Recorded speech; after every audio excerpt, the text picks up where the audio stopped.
to today's webinar on return to work. I am Adam Bowermaster, and I thank you for investing your time on this important subject matter today. There are many benefits to a return to work program, and those benefits include reduced costs, a better experience modification, faster work comp claims resolution, and more engaged employees. And when it comes to workers' compensation, it certainly is something that can be managed, and you can have impactful results if managed correctly, and return to work is part of that process. It's also important to understand not all return to work programs are created equal. So hopefully by the end of today's webinar, you'll have a good guideline to build a successful and sustainable return to work program for your company. But beyond this webinar, we're also here to help you as a resource, so feel free to reach out to your Bowermaster advisor to answer any additional questions or to help with some implementation when it comes to return to work.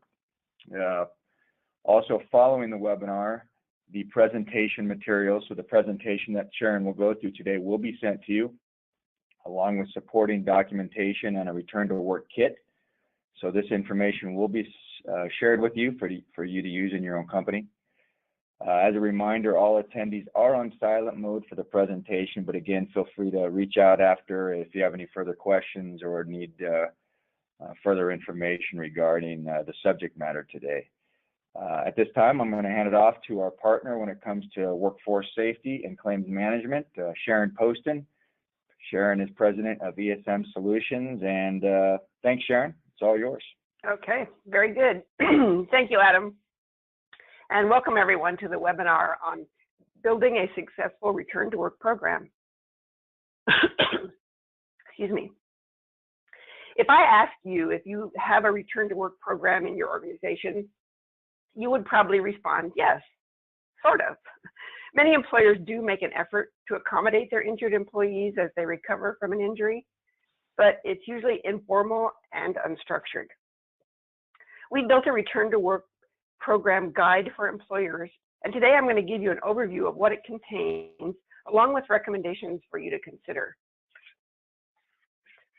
Today we're going to discuss how you go about formalizing your program and why that's important. How you can build a return to work program that's written so that all your employees are aware of it. How do you measure success and report to upper management that there's value in a return to work program? Have your supervisors and managers been trained on their roles and responsibilities of the program? Does each worker who is injured receive additional information and responsibilities?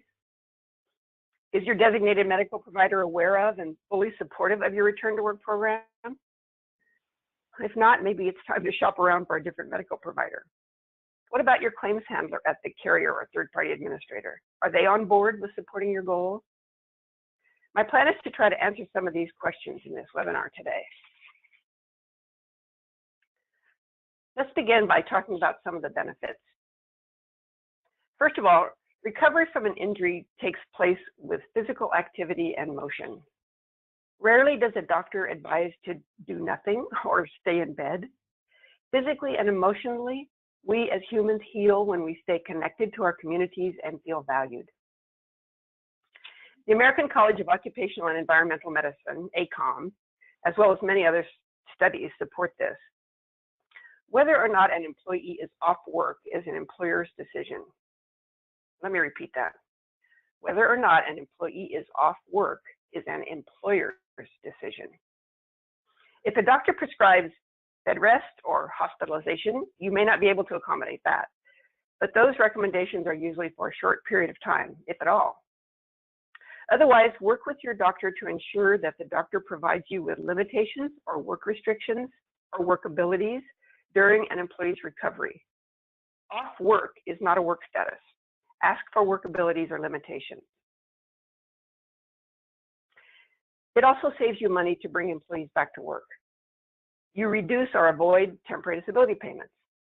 There's a potential to reduce medical costs as injured workers experience faster recoveries when they remain at work in a work environment that's congenial with their physical capacities. Then you reduce those reduced costs are translated to reduce XMODs and work comp premiums. You also reduce or avoid litigation as it is often the result of fear that an employee will lose their job. It discourages fraudulent activity. It's difficult to consistently exaggerate symptoms for 8 hours a day if you're there at work. You also avoid the replacement and training cost of hiring new employees, and you can identify cross-training opportunities that enhance employees' abilities to do their job. Before we continue, let's talk about return to work or job accommodation and what that actually means. If an injured employee is given work restrictions or limitations, your first attempts are to modify the current work tasks or work site, or perhaps temporarily reassign some of the heavier tasks. Maybe it includes purchasing an assistive device, an ergonomic keyboard, for example, or it could be a team approach to heavier lifting requirements. If modification of the existing position cannot be made, then the next step is to consider alternative job duties. That could mean partial work hours or a combination of job tasks or other temporary alternative duties. Then finally, you could consider an alternative work location. Can another department accommodate the restrictions? What about work from home or volunteer work? There are even companies that assist with this. You can ask your insurance carrier if they offer anything about volunteer work, but there's also an organization called Reemployability, and that sets up modified duty positions at Goodwill Industries or some other volunteer organizations. But be creative. Does the employee need an OSHA 10 or an OSHA 30 training? Set them up at a computer to complete this. Include the employee in brainstorming ways that they can be productive during their healing. A return to work program begins with evaluating the cost of lost time injuries. You can review your loss runs for the last 5 years and tally how much was paid in temporary disability. You could also use your OSHA log to determine the total amount of lost days, and then use, say, an average of $100 a day for temporary disability to gauge the extent of the cost of lost days. Those are your hard costs. And then you can use these and other techniques to track the cost and report this to management to validate the savings by reducing lost days. Here's an example of an OSHA 300 and the estimated temporary disability costs paid by an employer in 1 year. This was a large school district in the Bay Area, and you can see they had total number of days away from work, 690. We just used an average of 100, so about $69,000, $70,000 paid in temporary disability. We've worked with this employer for the past few years, and that number of lost days is now less than 150 per year. There are about, 2,000 employees in this district. Here's how we track the savings for them. We developed a tracking system, a document, to record the number of modified or alternative days that were provided each month through their return to work program. And then we took that times the amount of temporary disability that would have been paid if there were no job accommodations. And here are the results, nearly $170,000 in 1 year. And this has been ongoing for the last 2 or 3 years. For this Bay Area school district, implementing this return to work program has helped them to have the lowest workers' compensation rates of 45 districts in their area, just doing this one phase of claims management.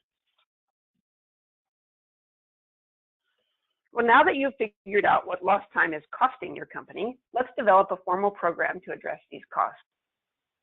We've developed a 3-phase program, and in the next few slides, we'll review these phases to implement your return to work program. These include laying the foundation, phase 1, assessing your needs for job description, phase 2, and then finally launching your program. These 3 phases could be spread out over a few weeks, or you could have them as a quarter. Let's say that's your 4th quarter goal, and you would complete all 3 phases by the end of the year. Let's look at each of the phases. Phase 1 is laying the foundation. First of all is setting the goals. Decide what it is you want to accomplish with this return to work plan. For example, reduce the number of lost days by 20% or by 50%. Reduce the cost of claims by 20%. Reduce your XMOD by 15 points. Then you draft your company's policy statement. Our Return to Work Guide gives you a sample policy statement that you can adjust to fit your own goal and culture. This should be a statement that is fairly short, not more than 1 page, and can be clearly understood by all employees to inform them of your goal to prevent injuries and to assist in recovery if an injury should occur. Then step 2, build your support team. This will consist internally of upper management, supervisors and managers, and externally, doctors and medical providers, your carrier or third-party administrator, claims handlers. You list the names and contact information and define what each of them will do. List the responsibilities of the injured worker too. You want to encourage them to be an active participant in their recovery process. Assign responsibilities and train your team to know how to carry out their roles. Finally, complete your written return to work plan along with procedures that you will follow after an injury occurs. I think, in my experience, I think employers often feel that they are a victim in the workers' compensation claims process. The language, the acronyms, the deadlines, the AMEs, the QMEs, the whole thing seems very confusing and complex. But where an employer is clearly in control is the return to work process. You are the one to coordinate and facilitate the activities. You are the one to interface with the employee, discuss work abilities with the doctor, and then tell the claims handler what you're doing. If you do not get cooperation from the claims handler, go to the supervisor or claims manager and let them know. If the doctor is not cooperative, maybe it's time to shop for a new doctor, or let the current one know what your expectations are. So you've built the foundation of your program. Now you need to create job descriptions or review your existing job descriptions. Often the job descriptions only describe the desired outcome of the job and the responsibilities or duties. For the purpose of job accommodation, the job description should also include the physical capacities required to perform the job. How much sitting, walking, or standing? How much lifting and carrying? How much weight? I recommend the Division of Workers' Comp job description form. It's 2 pages in length. It's been used for many years. It's simple and most doctors are familiar with it. And it's available on the DWC website that I have listed there. Of course, they don't give it an easy name. It's a DWC AD 10133.33. Crazy. It used to be called an RU94. It was so simple. But anyway, there it is, and there's the site that you can get a copy of it. The next step of the assessment phase of your program is to create a list of TADs. TADs are temporary alternative duties that could be available within your organization. Brainstorm with your supervisors and managers to create this list that can be submitted to the treating doctor for evaluation or provide options for modified or alternative job duties. Our guide contains a template and samples of TADs. It looks like this. It lists the alternative duty, the description of what the tasks are, the physical requirements, and then what department that would be in. You can develop your own temporary alternative duty list that you can fall back on if a person's original job duties cannot be modified. Now you've completed the first 2 phases, you're ready to roll out the program. Decide how you'll do this. Email blasts to all employees, an all-employee meeting, department meetings, bulletin board postings, or maybe all of that. And do it with fanfare. Make this a positive campaign that employees can buy into. Let them know that this program is mandatory and supported by senior management. Train all supervisors and managers of the importance of their role in the transitioning of injured employees back to full health and to their full-time positions. Remember to notify your team members that are outside of your organization, your doctor, your work comp carrier, or your third-party administrator. Here's some things to consider. Do all employees, including your supervisors and managers, support and understand the program? Are your injured employees and supervisors participating fully in your program? How are they held accountable? At the time of hire, all employees should receive a copy of your written return to work program. Then for current employees, reminders can be sent out in a safety follow-up newsletter, a payroll stuffer, posters, other reminders, however you communicate with your employees. Is the cost of lost time included in a supervisor and manager's evaluation? We worked with a large electrical contractor who gave their foreman bonuses for successfully completing projects timely. But when they realized that one large claim could make a project unprofitable, they began to include the cost of injuries under that foreman's direction and expense as an expense. And as you can imagine, that made the foreman more aware of preventing injuries and then of managing the cost. In addition to assisting injured employees during the recuperation, saving costs, and providing job accommodation, you are complying with the overlapping leave laws. In California, that's FEHA, Fair Employment Housing Act, and American with Disabilities Act, the federal statutes that govern job accommodation. Both FEHA and ADA require that an employer engage the employee in an interactive process. You've probably heard that term before. What does it mean? Interactive, both you and your employee discuss work restrictions, job duties, possible modifications. Process, it's more than a one-time event. It takes place over time as the employee's condition recovers. This is a topic for another day, but just know that the penalties for an employer not complying with FEHA and ADA are onerous. FEHA, for example, has possibility of limitless punitive damages. At least ADA is limited to $2 million in damages.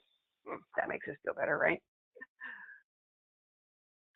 Some of us learn better with visuals. So here is a flow chart of all that we have just talked about that will help you develop your return to work plan. You can print it out and let this be your guide as you develop your program. We've talked about what to include in your return to work program, but I also want to mention a few things that you should not include. These are considered inappropriate policies. If you have a policy that categorically limits returns to work, if you say or hear things like he can't come back till he's 100%, know that that sets you up for the possibility of lawsuits and discrimination suits under FEHA and ADA. Always terminating an employee if unable to return to work after 90 days or 180 days or whatever you set as a finite number of days. It's also inappropriate to never consider modified or alternative work outside an employee's department. You really can consider work anywhere within your organization. Of course, it has to be a reasonable commute, but if you've got another location, you could send an employee to a different location if there were work available at that site. It's inappropriate to delay discussion of job accommodation until the employee's condition has reached maximum medical improvement, MMI. If you ask any claims adjuster when the interactive process begins, they will almost always say at MMI, because for them, that's true. At MMI, that's the medical legal terminology that triggers them to start a different process. Temporary disability ends, permanent disability has to be addressed. They have to send out the notice to the employer about return to work. The voucher notice has to be sent. It's a trigger for them. But that is not true for employers, because you have other laws, overlapping leave laws, FEHA and ADA, FEHA in particular, because that's the California, that supersede and overlap workers' compensation. It's also inappropriate to refuse to purchase new equipment to accommodate the employee unless approved by the workers' comp insurer. If they're not going to pay for it, but it's something that could allow a person to come back to work and it's not, and the cost is not exorbitant, then you should consider that. It's also inappropriate to stop all communication with an employee if he retains an attorney. You will always have the right to talk to your employees about employment issues. If they get an attorney, you're not going to talk about their comp case and their claim, but employment issues are always your responsibility. You know, the steps for your return to work program look pretty simple. There was phase 1, phase 2, phase 3, and the steps all laid out, but it's not always easy. There will likely be challenges in the day-to-day implementation of your program. The Return to Work Guide will provide you with tips on how to negotiate work restrictions from an uncooperative doctor who might take your employee off work. You have a choice in selecting your designated medical provider. So shop around, select one who will work with you in your goals of return to work. Sometimes you will have a claims examiner who doesn't understand the importance of their role in assisting you. Let them know about your program and your expectations of notifying you of any work status changes. Usually employers get a work status change from the treating doctor, but sometimes when the employee gets referred out to a specialist or maybe goes through the AME, QME, agreed medical evaluator, qualified medical evaluator process, you might not get those. So make sure that the claims handler knows that you want to receive a copy of all work restrictions, because you have to consider all of them in your job accommodation process. Sometimes it's the injured employee who's uncooperative. Having a written program with specific steps to follow will help you to stay focused and on track with your goals. All right, I think we have time for one case study. This was an employer who, unfortunately, we were not working with. Here are the details. A 56-year-old installer fell about 17 inches and felt a pop and a twinge in his left knee. Conservative care did not provide relief, and 8 months later, he had an anterior cruciate ligament repair. That's a pretty invasive surgery. He remained off work through the entire period during the conservative treatment and post-surgery. In fact, he was off work for the full 2 years, 104 weeks of temporary disability. That's the cap in workers' compensation in California. The employee was never released to modified duty. He remained off work per his treating doctor for the full 2 years. Once temporary disability ended, he contacted his employer and he demanded to be put back to his regular job. How could the employer have handled this differently? Well, first of all, off work, or TTD, total temporary disability, is not a work status. The employer and the carrier should have been working with the treating doctor to obtain work restrictions that the employer and the employee could review in order to determine what tasks he could perform as he recovered. Instead, $110,000 was paid in temporary disability benefits over that 2-year period of time. And that's just the TD. There were also medical treatment, surgery, permanent disability, and of course legal fees because he got an attorney for being off work for that long during the course of the period. The employer should remain engaged with the employee throughout the claim. The employee should be informed early on that he or she is to bring a work status report from the doctor after each visit.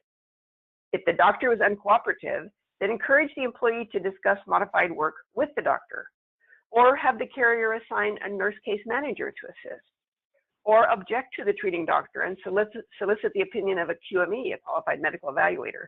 There are options, and that's what you can be discussing with your claims handler. These discussions with the employee through the entire claim should be documented in writing back to the employee. This is the employer's legal requirement under FEHA. Interactive process. And that's what that means. The interactive process actually begins on the first date of injury. It's your ongoing communication. Unfortunately, this did not occur until after the 2-year period, and by then both parties were angry and upset. Much of these costs could have been avoided if the employer had begun the interactive process starting with the date of injury. It takes work to get the program started, and then implementing and follow up once an injury occurs. Assign a return to work coordinator within your company to manage the process and ensure compliance. And then empower them to coordinate and negotiate return to work efforts. Train them, give them an opportunity to know what they do when there are times of conflict. Measure and acknowledge your success to ensure that your return to work program is consistent and sustainable. Having written policies helps an organization hardwire that policy and especially comply with the interactive process requirement. Remember that both ADA and FEHA encourage flexibility.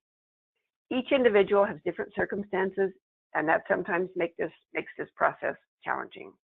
But in the end, both you and your employee will all benefit from your efforts. How does managing lost days from work impact the cost of a claim? Let's just take a look at the outcomes of a return to work program one at a time. First, an employee heals faster physically when they remain active and emotionally when they are at work and continuing to provide value and receive a paycheck. No temporary disability is paid when an employee is working.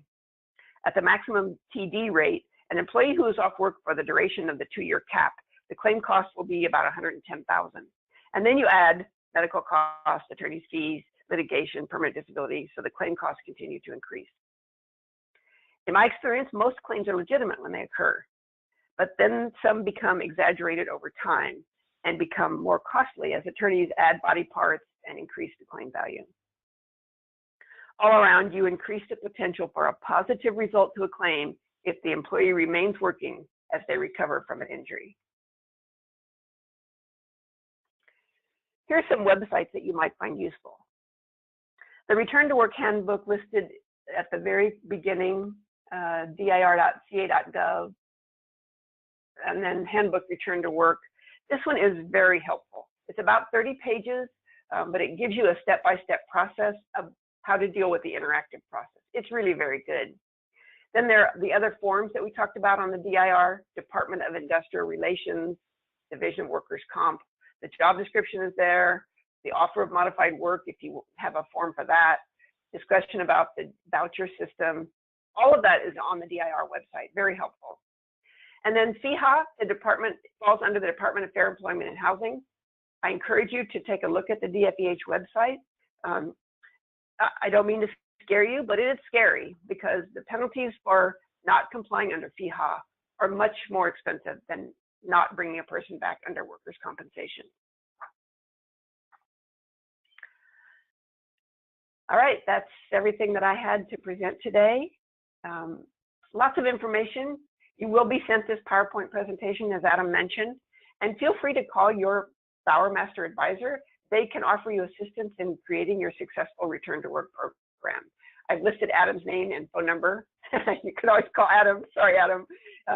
If you need to get directions to get to your advisor. Let's see, are there any questions today? Let me open that question. I don't see any questions on our list, but sometimes they come to you after you've had a chance to digest some of the information. So feel free to email Adam and he'll forward it to me if there are additional questions that you have following this program. All right, that concludes our return to work efforts. We really appreciate you joining us and participating. As Adam said, I think that this is the key way that you keep your costs down and keep a productive workforce. So good luck with your return to work program. Thanks very much. Bye-bye.